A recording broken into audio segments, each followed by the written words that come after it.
जनसंवाद न्यूज, सत्य आणि विश्वासाची बातमी। उल्हासनगर शहरात बेकायदा राहणाऱ्या 25 वर्षीय बांगलादेशी तरुणाला उल्हासनगर क्राईम ब्रँचने अटक केली। मोहम्मद हसन असे आरोपीचे नाव आहे।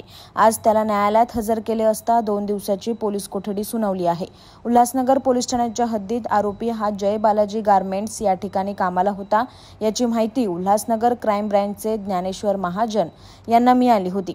या माहितीच्या आधारे पोलिसांनी त्याला ताब्यात घेऊन कागदपत्रांची विचारपूस केली असता त्याच्याकडे कुठल्याही प्रकारचे कागदपत्र आढळून न आल्याने त्याच्या विरोधात विविध कलमान्वये गुन्हा दाखल करण्यात आला असून विदेशी व्यक्तींना भाडेतत्वावर आश्रय देणाऱ्या विरोधात सुद्धा कारवाई केली जाणार आहे, अशी माहिती वरिष्ठ पोलीस निरीक्षक विष्णू ताम्हणे यांनी दिली आहे। क्राईम ब्रँचचे कर्मचारी ज्ञानेश्वर चंगू महाजन हे जे आमच्या हद्दीमध्ये इथे पोलीस स्टेशनच्या स्टाफचं आलेले असताना हनुमान मंदिर येथील एक शॉप आहे बालाजी गारमेंट्स, आणि त्या बालाजी गारमेंट्समध्ये हा जो व्यक्ती आहे मोहम्मद लिटन हसन हा बांगलादेशी, त्याच्याकडे कुठल्याही प्रकारचं कागदपत्र नव्हतं इथं राहण्याचं, आणि तो मूळचा जेसोर ग्राम रुद्रापूर पोस्ट घोगा थाना सरसा विभाग खुलना आणि देश बांगलादेश हा पारपत्राशिवाय या ठिकाणी मिळून आला।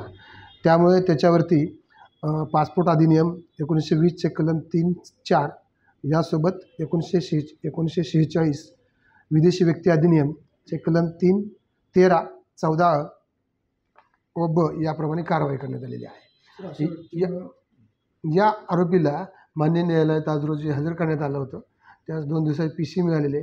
या दरम्यान तो कोणाकडे राहत होता, त्याला कोणी आश्रय दिला होता यावर तर तपास केला जाईलच, पण भविष्यकाळात जर असं कोणी व्यक्तीला आश्रय दिला जाईल आणि त्याला सहकार्य केलं जाईल इथं राहण्यासाठी, तर अशा स्थानिक नागरिकांवर देखील कारवाई करण्यात येईल।